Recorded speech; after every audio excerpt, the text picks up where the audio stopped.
Hi friends, welcome to Geetanjali's kitchen. ఈరోజు cutlet ఏ విధంగా చేయాలో చూపించబోతున్నాను. ముందుగా ఒక కుక్కర్ని తీసుకొని 2 కప్పుల పచ్చి బఠానీలు, ఒక అరకప్పు శనగబ్యాళ్ళు, 4 ఉర్లగడ్డలు, గ్లాసున్నర వాటర్, సరిపడినంత ఉప్పు వేసి మూత పెట్టి 6 లేక 7 విజిల్లను రానివ్వాలి.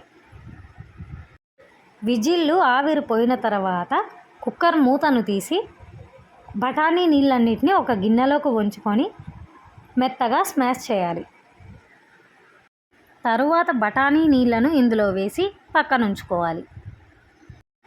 తరువాత ఒక కడాయిని తీసుకొని 1 గంట ఆయిల్ వేసి హీట్ చేయాలి. హీట్ అయిన తర్వాత 1 కప్పు తరిగిన ఆనియన్ను వేసి దోరగా వేయించాలి. దోరగా వేగిన తర్వాత 2 తరిగిన టమోటాలను వేసి మగ్గనివ్వాలి.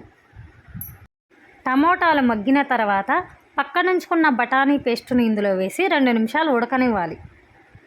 తరువాత తగినంత ఉప్పు, కొంచెం పసుపు, 1.5 స్పూన్ కారము, కొంచెం మిరియాల పొడి వేసి కలుపుకొని 1 నిమిషం మగ్గనివ్వాలి.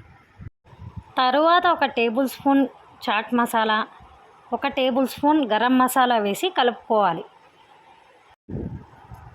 తరువాత కొంచెం కొత్తిమీర, 1 కప్పు క్యారెట్ తురుము వేసి కలుపుకోవాలి. తరువాత పానీపూరీలను వేసి కలుపుకొని స్టవ్ ఆఫ్ చేయాలి.